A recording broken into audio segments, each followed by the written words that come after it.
الحمد للہ وکفا وسلام علی عبادہ الذین اصطفیٰ۔ قال اللہ تبارک و تعالی قل ان کان آباؤکم وابناؤکم واخوانکم وازواجکم وعشیرتکم واموال اقترفتموها وتجارۃ تخشون کسادها ومساکن ترضونها احب الیکم من اللہ ورسولہ وجہاد فی سبیلہ فتربصوا حتی یأتی اللہ بامرہ۔ وقال النبی صلی اللہ تبارک و تعالی علیہ وسلم من احب سنتی فقد احبنی ومن احبنی کان معی فی الجنہ، او کما قال رسول اللہ صلی اللہ علیہ وسلم۔ میرے محترم بھائیوں اور عزیز دوستو،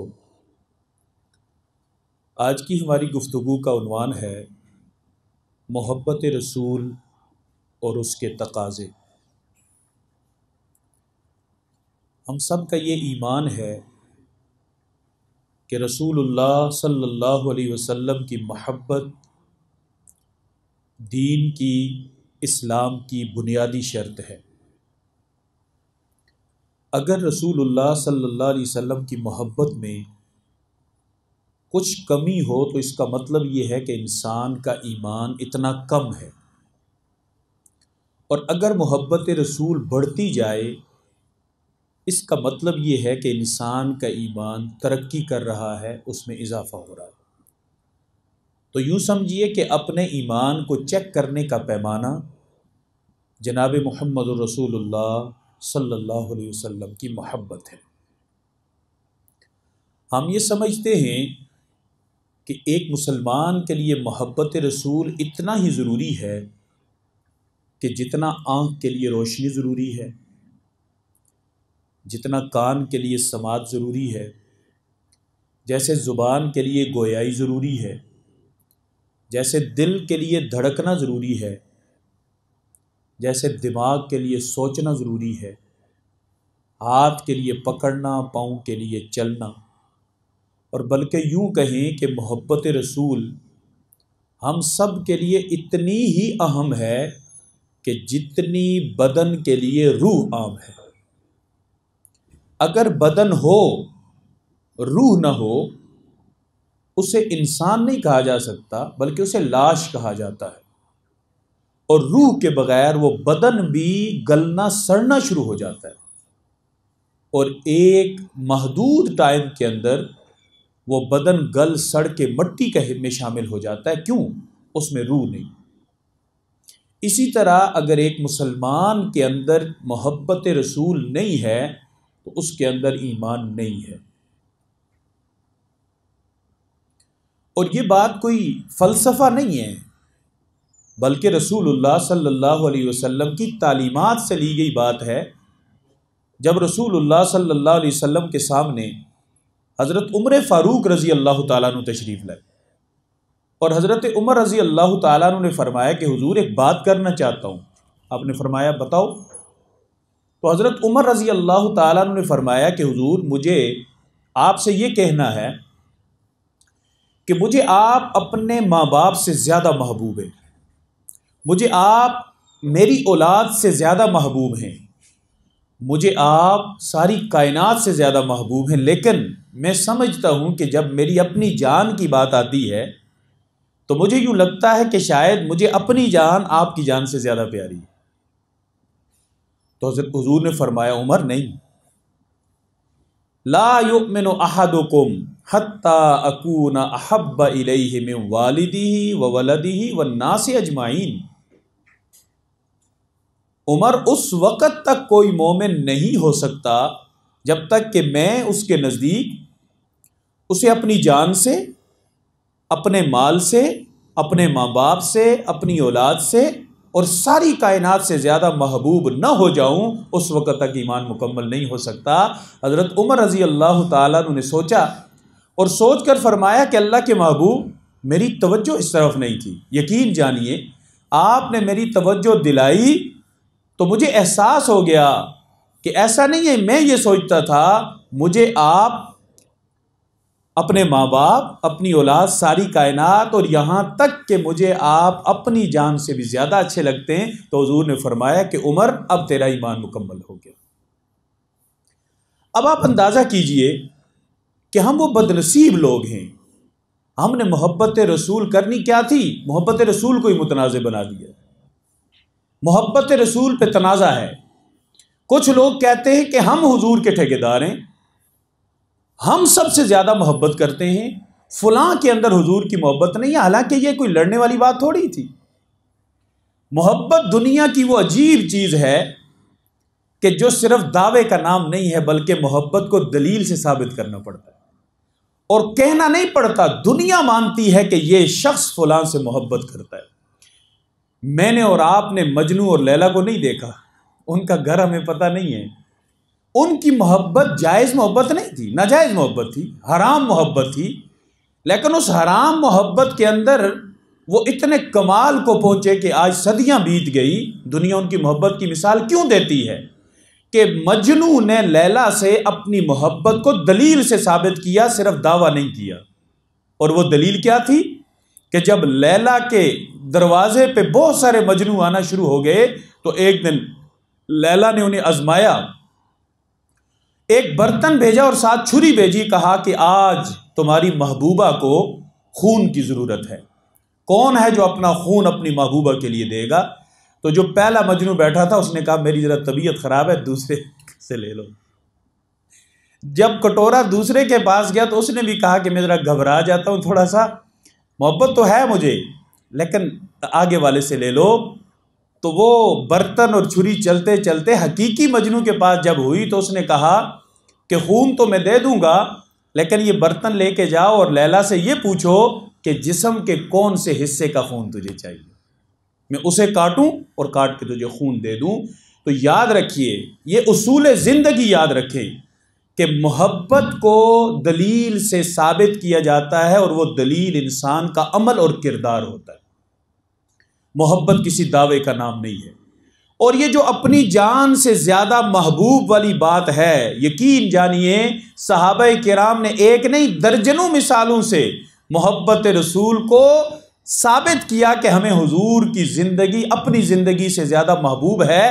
جب اسلام کے ابتدائی دن تھے، حضرت عمر رضی اللہ تعالیٰ عنہ بھی مسلمان نہیں ہوئے تھے، رحمت دو عالم صلی اللہ علیہ وسلم بیت اللہ کے اندر تھے اور کافروں نے حضور پہ حملہ کر دیا۔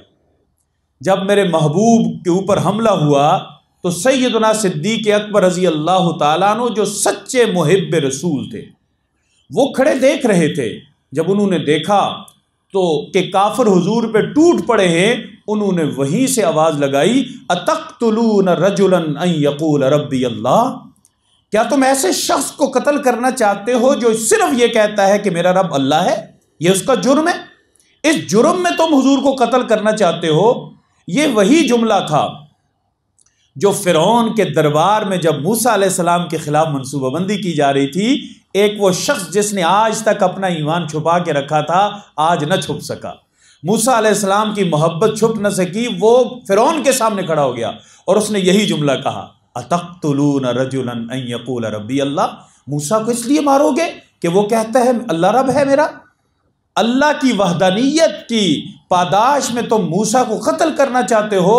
اللہ کو اس شخص کا یہ جملہ اتنا پسند آیا کہ اللہ نے نہ صرف اس کے جملے کو اسی کے الفاظ میں قرآن کا حصہ بنایا، بلکہ قرآن کی اس پوری سورت کا نام سورۃ المؤمن رکھا گیا، اور یہ مومن امت محمدیہ کا نہیں ہے بلکہ موسیٰ علیہ السلام کا مومن۔ حضرت علی رضی اللہ تعالیٰ عنہ سے پوچھا کہ علی، حضور کی امت کا بہادر کون ہے؟ تو حضرت علی رضی اللہ تعالیٰ عنہ نے فرمایا کہ حضور کی امت کا سب سے بہادر ابو بکر صدیق رضی اللہ تعالیٰ عنہ ہیں، جنہوں نے ایسے موقع پہ کہ جب تمام فضا مخالف تھی بیت اللہ کے اندر جا کے نعرہ لگایا تھا اتقتلون رجلا ان یقول ربی اللہ۔ اب اس کے عوض میں کیا ہوا؟ انہوں نے جناب ابو بکر صدیق رضی اللہ تعالیٰ عنہ کو پکڑ لیا، حضرت صدیق نے انہیں بھگایا، ادھر ادھر گرایا اور خود حضور کے اوپر گر گئے، اور اپنے کردار سے یہ ثابت کرنے کی کوشش کی کہ مجھے اپنی جان کی پرواہ نہیں ہے، اگر پرواہ ہے تو جناب محمد رسول اللہ کی ہے، انہیں کچھ نہیں ہونا چاہیے۔ تو وہ لوگ جو حضور کو مار رہے تھے انہوں نے ابوبکر صدیق رضی اللہ تعالیٰ عنہ کو مارنا شروع کر دیا، اور تاریخ یہ بتاتی ہے کہ اتنا مارا کہ مارنے والوں کو جب یہ گمان ہونے لگا کہ کہیں قتل نہ ہو گیا ہو، مر نہ گیا ہو، الیاذ باللہ، وہ انہیں مردہ سمجھ کے چھوڑ کے بھاگ گئے۔ اتنا مارا تھا کہ بدن سوج گیا تھا، چہرہ مبارک میں رخسار مبارک اتنے سوج گئے تھے کہ ناک اور رخسار برابر ہو گئے تھے، اتنا مارا گیا۔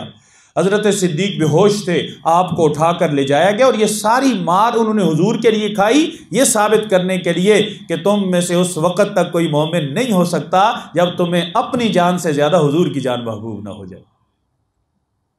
میرے بھائیوں، میرے عزیزوں، اس محبت رسول کے دعوے کو صحابہ کرام کے عمل کے تناظر میں ہم دیکھتے جائیں اور ہم اندازہ کرتے جائیں کہ محبت کے دعوے دار تو ہم بھی ہیں۔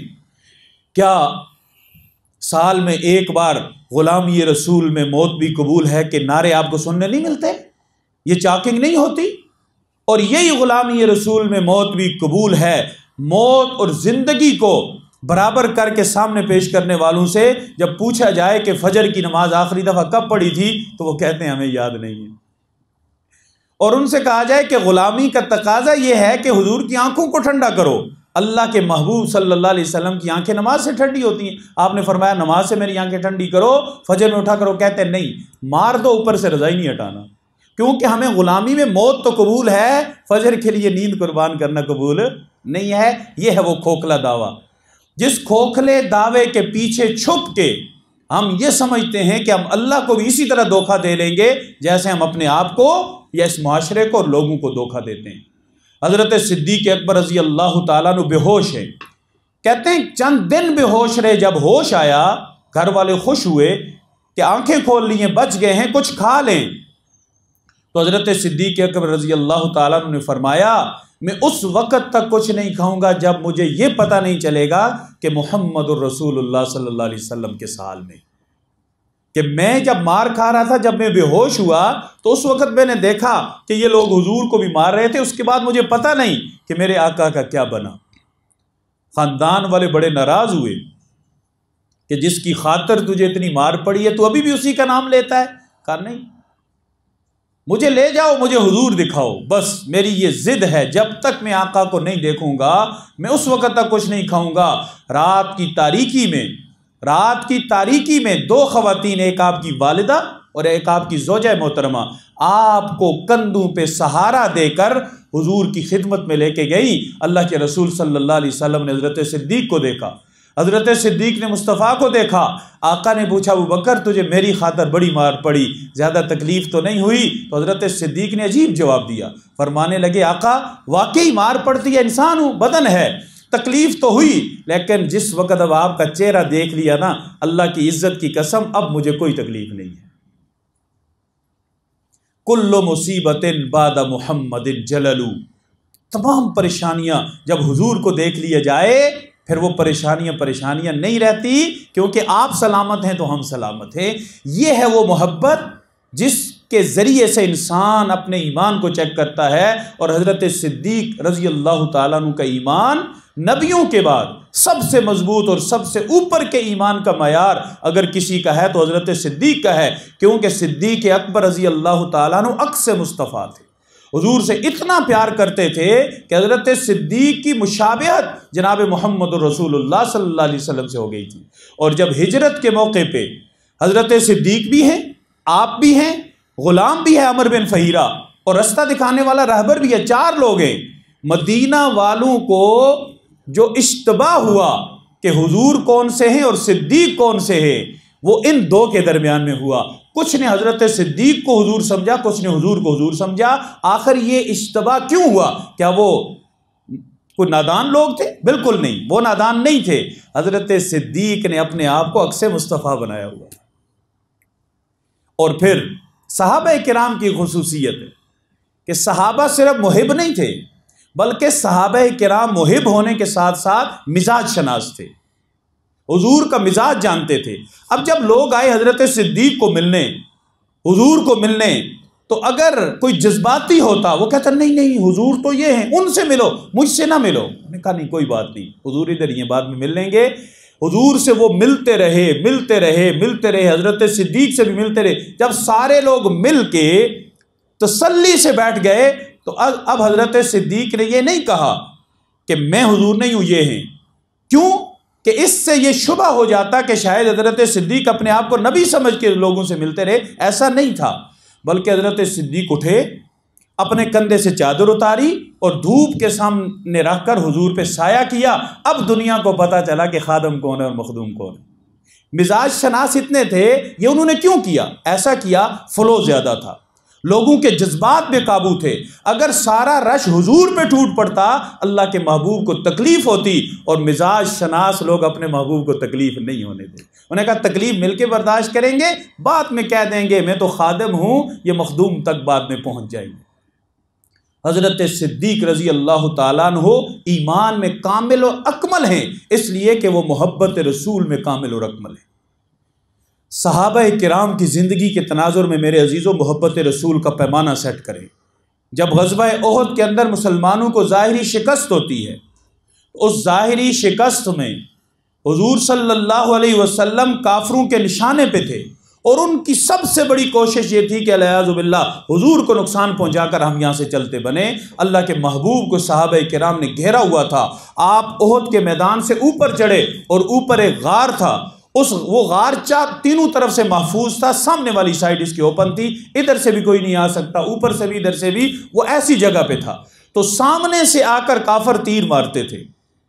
صحابہ کرام کی ایک مختصر سی جماعت حضور کے ساتھ تھی، تو صحابہ نے اپنی جان کو حضور کی جان کے لیے کیسے داؤ پہ لگایا؟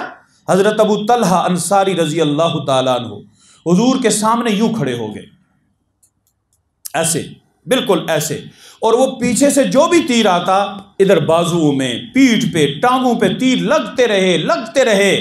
جب خون میں لت پت ہو گئے تو کسی نے کہا ابو طلحہ قربان جاؤں تیری جانثاری پہ، تو نے اپنی جان کو حضور کی جان کے لیے چھلنی کرا دیا. ایسا نہ ہو کہ تیرے یہ سوراخ جان لیوا ہو جائیں. ان کو تھوڑا سا ریسک دے اور پیٹھ حضور کی طرف کر، چہرہ کافروں کی طرف کر، کیونکہ یہ حصہ سلامت ہے، تیر یہاں پہ کھا. تو حضرت ابو طلحہ نے کہا کہ دل تو میرا بھی یہی چاہتا ہے، لیکن میرا ضمیر گوارا نہیں کرتا کہ میں آقا کی طرف پیٹھ کروں، اس سے بے ادبی ہو جائے گی. یہ ہے محبت رسول. اور حضرت ابو دجانہ رضی اللہ تعالیٰ عنہ کھڑے ہیں، ایسے ایک سائیڈ سے تیر کھا رہے ہیں ایک بازو پہ. آپ کا بازو مبارک شل ہو جاتا ہے، لیکن مجال ہے کہ ایک قدم بھی پیچھے ہٹتے. حضرت سعد بن ابی وقاص رضی اللہ تعالیٰ عنہ حضور کے سامنے کھڑے ہیں اور آنے والے جتھوں کو روک رہے ہیں، نشانہ لے کے تیر مارتے ہیں. کافر کو لگتا ہے وہ لڑکتا ہے، جب گرتا ہے حضور خوش ہوتے ہیں. اتنے خوش ہوئے بے ساختہ میرے نبی کی زبان سے کیا نکلا؟ ارم یا سعد فدا کا ابی و امی، سعد تیر مارو تجھ پہ میرے ماں باپ قربان ہو جائے. محبت ایک جانب سے نہیں تھی، جانبین سے محبت تھی. وہ نبی تھے اور یہ نبی کے صحابہ تھے.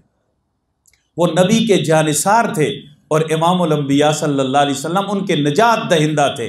وہ جانتے تھے کہ حضور نے ذلت کی کون سی گہرائیوں سے ہمیں اٹھا کر عزت دی ہے، حضور نے کون سے رستے سے پکڑ کے ہمیں کون سے رستے پہ لگایا ہے، کون سی وہ بتوں کے سامنے سر جھکا کے ذلیل ہونے والی زندگی تھی.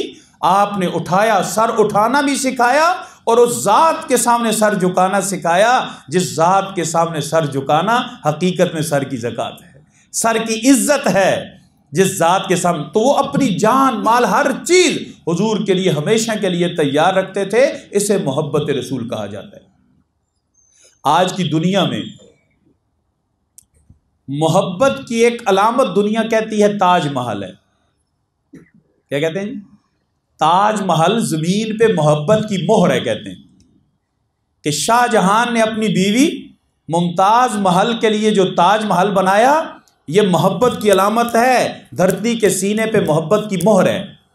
لیکن یہ تجزیہ اور یہ تبصرہ یہ غیر جانبدارانہ نہیں ہے، یہ جانبدارانہ ہے. اگر وہ غیر جانبدارانہ انداز سے تجزیہ کرتے تو انہیں تاج محل میں محبت نظر نہ آتی. کیوں کہ اگرچہ بیوی کی یادگار کے طور پہ بنا ہے، لیکن جن لوگوں سے بنوایا گیا ان پہ ظلم کیا گیا. ظلم کیا گیا، انہیں مزدوری نہیں دی گئی، انہیں بگار میں پکڑا گیا، ہزاروں کی تعداد میں مزدور سالوں وہاں مفت غلاموں کی طرح کام کرتے رہے بادشاہ کے خوف کی وجہ سے، تب جا کے تاج محل بنا۔ لیکن اگر غیر جانبدارانہ انداز سے محبت کی علامت کسی عمارت کو اگر دنیا کے اندر قرار دیا جائے تو وہ سلطنت عثمانیہ کے فرمان روا کا وہ اعلان تھا کہ رسول اللہ صلی اللہ علیہ وسلم کی جو مسجد ہے، جو حضور کی ہمارے پاس نشانی ہے، جسے مسجد نبوی کہا جاتا ہے، وہ پرانی ہو گئی ہے، اسے از سر نو تعمیر کرنا ہے۔ یہ اعلان کرنے کے بعد مسلمانوں کا وہ خلیفہ، سلطنت عثمانیہ کا والی پریشان ہو گیا کہ میں وہ ہاتھ کہاں سے لاؤں جو حضور کی مسجد کو تعمیر کریں گے، میں وہ شخصیات کہاں سے لاؤں کہ جن کے اندر اتنی تاب ہو کہ وہ اللہ کے نبی کی مسجد تعمیر کرنے کے اہل ہوں۔ اس سوچ میں بھی کافی وقت گزر گیا، بالآخر اللہ پاک نے اس کے ذہن میں ایک ترکیب ڈالی، اور وہ ترکیب کیا تھی؟ اس نے اپنی پوری سلطنت میں اعلان کیا کہ میری سلطنت، سلطنت عثمانیہ، جو اس وقت پورا یہ عالم اسلام بر صغیر کو چھوڑ کے اور یورپ کا کافی سارا علاقہ اس میں شامل تھا، سعودی عرب اس میں شامل تھا، میری جتنی بھی سلطنت ہے، اس سے جتنے بھی نامی گرامی قسم کے ماہر کاریگر ہیں ان سب کو جمع کر کے یہاں پیش کیا جائے۔ تمام کاریگر جمع کیے گئے، 500 کی تعداد تھی۔ بادشاہ نے کہا تم نے واپس نہیں جانا، ان کے لیے استنبول کے قریب ایک شہر بسایا گیا، شہر بس گیا۔ اب بادشاہ نے اگلا اعلان یہ کیا کہ تمہاری ضرورت نہیں ہے، اپنا سب سے ذہین بچہ الگ کرو۔ الگ کر دیا گیا، 500 خاندانوں سے 500 بچے الگ ہوئے۔ بادشاہ نے اعلان کیا اب کام یہ کرنا ہے کہ تم نے اپنا فن ان میں منتقل کرنا ہے، میں نے ان میں حضور کے فرمان اور رب کا قرآن منتقل کرنا ہے، میں نے انہیں حافظ بنانا ہے، میں نے انہیں عالم بنانا ہے، میں نے انہیں متقی پرہیزگار اپنی نگرانی میں رکھنا ہے، ان سے کوئی گناہ نہ ہو، اور تم نے انہیں فن میں عروج پہ پہنچانا ہے، میں نے انہیں روحانیت میں عروج تک پہنچانا ہے۔ وہ شہر بس گیا، کاریگر اپنے بچوں کو اپنا فن منتقل کرنے لگے، انجینئر بنانے لگا، نقشہ بنانے والا نقشے کا ماہر بنانے لگا، رنگ ساز رنگ سازی منتقل کرنے لگا، سنگ تراش نے سنگ تراشی سکھائی، مینا کار نے مینا کاری سکھائی، کشیدہ کار نے کشیدہ کاری سکھائی، میسن نے اپنا ہنر سکھایا، مستری نے اپنا فن سکھایا، اور یہ فن کے کمال کو پہنچنے میں اور علم کی معراج کو پہنچنے میں انہیں 25 سال لگ گئے۔ ان 25 سالوں کا سارا خرچہ حکومت وقت نے برداشت کیا۔ یہ بچے جوان ہو گئے، یہ علم میں بھی کمال کے تھے، تقوی میں بھی کمال کے تھے، فن میں بھی ان کا کوئی ثانی نہیں تھا۔ بادشاہ نے اپنی پوری سلطنت سے کانے کھدوا کے وہاں سے مہنگے پتھر نکلوائے، خوبصورت قسم کی لکڑیاں جنگلوں سے کاٹ کے لائی گئی، بلڈنگ مٹیریل جمع کیا گیا۔ سبحان اللہ! اس کے لیے بھی مدینہ شہر کا انتخاب نہیں، بلکہ مدینہ کے اطراف میں ایک شہر بسایا گیا کہ بلڈنگ مٹیریل کے آنے جانے سے شور شرابہ ہوگا اور آقا کو تکلیف ہو جائے گی، ہم تکلیف نہیں پہنچانا چاہتے۔ یہ شہر اب یہاں بس گیا، 500 لوگ اب یہاں پہ ہیں، اور یہ صرف اور صرف اس لیے جمع ہیں انہوں نے حضور کی مسجد کو، مسجد نبوی کو دوبارہ سے تعمیر کرنا ہے۔ وہ وقت آ گیا جب سارا مٹیریل بھی تیار تھا، بنانے والے بھی تیار تھے، سانسیں رکی ہوئی تھی، حکومت وقت کی بھی نگاہ مسجد نبوی کے اوپر جمی ہوئی تھی۔ تو بادشاہ نے حتمی اعلان کیا۔ اعلان یہ تھا، کچھ آداب تھے۔ آداب یہ تھے کہ میرے بچوں، میں نے تمہیں اس دن کے لیے پالا ہے کہ تم میرے نبی کی مسجد بناؤ گے، اور اس مسجد کو بنانے کے لیے کچھ شرائطیں۔ پہلی شرط یہ ہے کہ تم سارے باوضو ہوگے، دوسری شرط یہ ہے تمہارے کپڑے پاک صاف ستھرے ہوں گے، تیسری شرط یہ ہے کہ پورے کام کے دوران تمہاری زبان پہ نبی پہ درود ہوگا یا رب کا قرآن ہوگا۔ اور ہاں، جب تم پتھر بناؤ گے نا، پیمائش لے کے جانا، پتھر وہاں سے بنا کے لانا، یہاں توڑ تاڑ نہیں، یہاں کاٹ پیٹ نہیں ہوگی۔ اور اگر خدا نخواستہ کوئی پتھر پورا نہیں آتا، اسے پھر بھی یہاں نہیں کاٹنا، اسے واپس لے کے جانا، پوری پیمائش کا پتھر وہاں سے تیار کر کے لانا، یہاں لگانا، کہیں ایسا نہ ہو کہ تمہاری ضربیں لگانے سے میرے آقا کے آرام میں خلل نہ آ جائے۔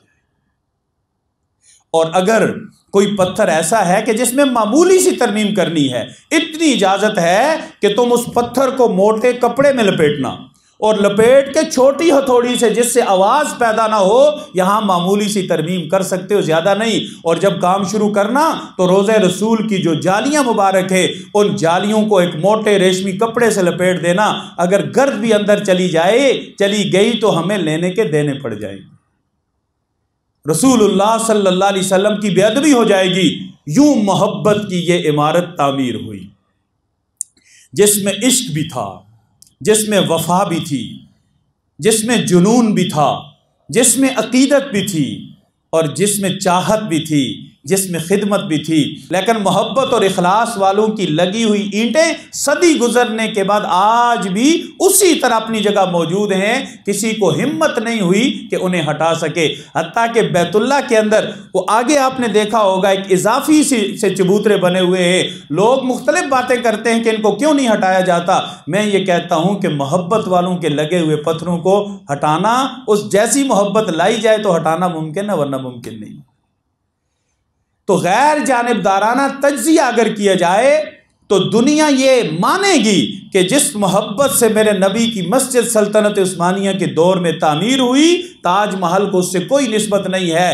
تو محبت رسول ایمان کے چیک کرنے کا معیار ہے، گویا کہ تھرمامیٹر ہے۔ آپ دیکھیں کہ اس تھرمامیٹر سے اپنے ایمان کو چیک کریں، جتنا محبت کا لیول اونچا ہوگا اتنا ایمان کا بھی لیول اونچا ہوگا۔ لیکن اس میں یہ بات یاد رکھیے کہ محبت رسول اللہ صلی اللہ علیہ وسلم کی تعلیمات کے تابع ہونی چاہیے، تعلیمات سے باہر نہیں۔ حضرت موسیٰ علیہ السلام جب طور پہ جا رہے تھے تو رستے میں ایک آدمی کیا کہہ رہا تھا؟ یا اللہ، اگر تو میرے پاس ہوتا میں تجھے کھانا کھلاتا، پانی پلاتا، کنگھی کرتا، کپڑے پہناتا، بستر بچھاتا، تجھے سلاتا۔ موسیٰ علیہ السلام کو غصہ آیا، یہ کون سا طریقہ ہے؟ بے ادبی کر رہے، اللہ کو ان چیزوں کی ضرورت نہیں ہے۔ وہ بندہ ڈرا اور بھاگا۔ موسیٰ علیہ السلام اللہ کے پاس پہنچے تو اللہ نے کیا کہا؟ موسیٰ، تو برائے وصل کردن آمدی، نے برائے فصل کردن آمدی۔ میں نے تجھے لوگوں کو اپنے سے توڑنے کے لیے نہیں بھیجا، اپنے سے جوڑنے کے لیے بھیجا ہے۔ اس میں محبت ہے، اس محبت کو ختم نہیں کرنا، ٹھیک کرنا ہے۔ محبت ہے، اصولوں پہ لے آؤ۔ اللہ کی محبت موجود ہے، بتاؤ کرنی کیسے ہے؟ محبت رسول کرنی کیسی ہے؟ یہ رسول اللہ صلی اللہ علیہ وسلم نے ہمیں بتا دیا، اور اس کی ایک جو مثال ہے حدود سے تجاوز کرنے کی، وہ ہمیں دنیا عیسائیت اور یہودیت میں ملتی ہے۔ دنیا عیسائیت نے حضرت عیسیٰ علیہ السلام کو محبت میں اللہ کا بیٹا کہا ہے، نفرت میں نہیں کہا۔ ثالث ثلاثہ، یہ جو عیسائیوں کا ایک فرقہ بنا یعقوبی فرقے نے حضرت عیسیٰ کو خدا کہا۔ دوسرا فرقہ بنا نستوری فرقے نے یہ کہا کہ عیسیٰ علیہ السلام اللہ کے بیٹے ہیں، اور تیسرے سے تثلیث والے، انہوں نے کہا کہ حضرت عیسیٰ علیہ السلام تین میں سے ایک ہیں، اللہ، عیسیٰ علیہ السلام اور روح القدس یہ مل کر اللہ بنتا ہے، اسے عقیدہ تثلیث کہا جاتا ہے۔ یقین جانیے یہاں قدم قدم پہ ہمیں محبت ملتی ہے، لیکن بے قابو۔ نبی کے اصولوں سے ہٹ کے جو محبت کی گئی، اس محبت نے عیسائیوں کو گمراہ کر کے آج دہریت پہ اور شرک پہ میں مبتلا کر دیا، جب وہ محبت اصولوں سے بے قابو ہوئی۔ ہمارے سامنے حضرات صحابہ کرام رضوان اللہ علیہ مجمعین کا انداز محبت ہے، ان کا بھی دل چاہا عقل کی مانے، اور انہوں نے آ کے حضور سے کہا کہ اللہ کے محبوب، دل چاہتا ہے، ہم نے دیکھا ہے کچھ لوگ اپنے بادشاہوں کو اور سرداروں کو سجدہ کر رہے تھے، خدا کی قسم ہمارا دل بڑا مچل رہا ہے، آپ کو سجدہ کریں۔ ہمارا دل، محبت جب کمال کو پہنچ جاتی ہے نا تو بندہ کہتا ہے میں بچ جاؤں اور میرا محبوب میرے اوپر سے گزر جائے۔ صحابہ نے کہا ہم چاہتے ہیں کہ ہم اپنا سر آپ کے سامنے رکھیں، تو میرے آقا نے فرمایا اے میرے پیارے صحابہ، میرے دین کی ابتدا اسی چیز سے ہوتی ہے، لا الہ الا اللہ۔ یہ سر اللہ کے علاوہ کسی کے سامنے نہیں جھکانا، یہ تو بنیاد ہے۔ ہاں، اگر میں کسی کو حکم دیتا اللہ کے علاوہ کہ آپ اللہ کے سوا کسی کے آگے سر جھکاؤ، تو میں بیویوں کو حکم دیتا کہ وہ شوہروں کے سامنے سر جھکائیں، لیکن میرے مذہب میں کسی کے آگے سر جھکانا یہ بالکل جائز نہیں ہے۔ جو بھی جھکائے گا عقیدت میں جھکائے گا، تعظیم میں جھکائے گا، عبادت کے لیے جھکائے گا، میرے دین، میرے مذہب، میری شریعت سے اسی وقت خارج ہو جائے گا، کیونکہ میں سر اللہ کے سامنے جھکانے کے لیے آیا ہوں، اپنے سامنے جھکانے کے لیے نہیں آیا۔ تو یاد رکھیے، رسول اللہ صلی اللہ علیہ وسلم سے محبت یہ ایمان کا معیار ہے، اور اس محبت کا انداز حضور نے اور نبی کریم صلی اللہ علیہ وسلم کے صحابہ نے سکھایا ہے۔ اور یاد رکھیں محبت رسول انسان کو عزت دیتی ہے۔ انسان محبت رسول بھی کرے اور دنیا کی نظروں میں محبوب نہ ہو نہیں سکتا۔ اگر ہم یہ چاہتے ہیں کہ ہم دنیا کی نظروں میں محبوب ہو جائے، ہم اپنے دل میں اللہ اور اللہ کے رسول کی محبت کو بسا لیں، ساری دنیا ہم سے پیار کرے گی۔ کیوں؟ وَلِلَّهِ الْعِزَّةُ وَلِرَسُولِهِ وَلِلْمُؤْمِنِينَ۔ عزت اللہ کے لیے ہے، عزت اللہ کے رسول کے لیے ہے، عزت مومنین کے لیے، ان مومنین کے لیے جن کے دل میں اللہ کی اور اللہ کے رسول کی عزت اور محبت ہے۔ تو یاد رکھیے محبت رسول کا تقاضا یہ ہے کہ انسان محبت رسول اس انداز سے کرے جیسے صحابہ کرام نے کی۔ ان کی محبت ہمیں افسانہ لگے گا۔ ایک خاتون صحابیہ تشریف لائی حضرت اماں عائشہ صدیقہ رضی اللہ تعالیٰ عنہ کے پاس، کہنے لگی اماں حضور دنیا سے تشریف لے گئے، میں آقا کا دیدار نہ کر سکی، خدا کا واسطہ اپنا حجرہ مبارک کھولیے، میں حضور کا دیدار کرنا چاہتی ہوں۔ اماں نے حجرہ کھولا، وہ خاتون صحابیہ حجرے کے اندر گئی، اماں نے چیخ کی آواز سنی، وہ چیخی، اماں نے جب دیکھا تو وہ محبت رسول کے اندر رو رو کے حضور کی جدائی برداشت نہ کر سکی، وہیں پہ شہید ہو گئی۔ محبت رسول تو یہ ہے، ایک صحابیہ کو حضور کی طرف سے پیغام نکاح پہنچا، جب ان کے پاس حضور کے نکاح کا پیغام پہنچا وہ خوشی سے دنیا سے چلی گئی۔ آئے آئے ذرا اس لائن پہ تو آئیں، ذرا چیک تو کریں کہ اللہ نے ہمیں کیا کمال کے نبی دیے تھے، ایسے کمال کے نبی جو صرف اپنوں کے محبوب نہیں تھے۔ ابو جہل جیسا بدبخت بھی دل میں حضور سے محبت کرتا تھا۔ جب اس نے دیکھا، کسی نے کہا کیوں لڑ رہے ہو سے، یہ سچا نہیں ہے، اس نے کہا خدا کی قسم سچا ہے، یہ بھی سچا ہے، اس کا دین بھی سچا ہے، لیکن اگر میں اس سچائی کا اقرار کرتا ہوں نا تو میری سرداری، میرے یہ کرون سٹار اتر جاتے، مجھ سے یہ نہیں اتارے جاتے۔ دل سے وہ سارے مانتے تھے، اگر محبت نہ کرتے تو راتوں کو آ کے آدھی آدھی رات کو حضور کی تلاوت قرآن سن کے اپنے سینوں کو ٹھنڈا نہ کرتے۔ میری درخواست آپ حضرات سے یہ ہے، اپنے اندر چیک کیجئے کہ ہم میں اللہ کے رسول کی محبت کتنی ہے، اور دلیل کیا ہے اس کی؟ محبت رسول کی دلیل ہے اطاعت رسول۔ وما آتاکم الرسول فخذوہ وما نہاکم عنہ فانتہوا یا ایھا الذین آمنوا اطیعوا اللہ واطیعوا الرسول قل ان کان آباؤکم وابناؤکم واخوانکم وازواجکم وعشیرتکم واموال اقترفتموها وتجارۃ تخشون کسادها ومساکن ترضونها احب الیکم من اللہ ورسولہ وجہاد فی سبیلہ فتربصوا حتی یأتی اللہ بامرہ۔ اگر یہ دنیا کی ساری چیزیں جن کا پہلے تذکرہ ہوا، اگر یہ تمہیں اللہ سے اور اللہ کے رسول سے زیادہ محبوب ہیں، پھر انتظار کرو اللہ کے امر کا، اللہ تمہارے ساتھ کیا معاملہ کرتے ہیں۔ تو محبت رسول دین اسلام کی بنیادی شرط ہے۔ اپنے سینے کو محبت رسول سے سجائیں اور اطاعت رسول سے دلیل سے ثابت کریں کہ ہم حضور سے بھی محبت کرتے ہیں، آپ کی ذات سے بھی محبت کرتے ہیں اور آپ کی بات سے بھی محبت کرتے ہیں۔ ان کے دربار اقدس میں جب بھی کوئی غم زدہ آ گیا، تشنہ کام آ گیا، غم غلط ہو گئے، معصیت دھل گئی، مغفرت عافیت کا پیام آ گیا، تھے جو لینے گئے خود کلیم خدا، فرق یہ ہے کلیم اور محبوب میں، وہ کلام اس کا لینے گئے طور پر، ان کے گھر خود خدا کا کلام آ گیا۔ بزم کونین کی جب سنواری گئی، آسمانوں زمین میں صفیں بچھ گئی، انبیاء آ گئے، مرسلین آ گئے، مقتدی آ گئے تو امام آ گیا۔ وآخر دعوانا ان الحمدللہ رب العالمین۔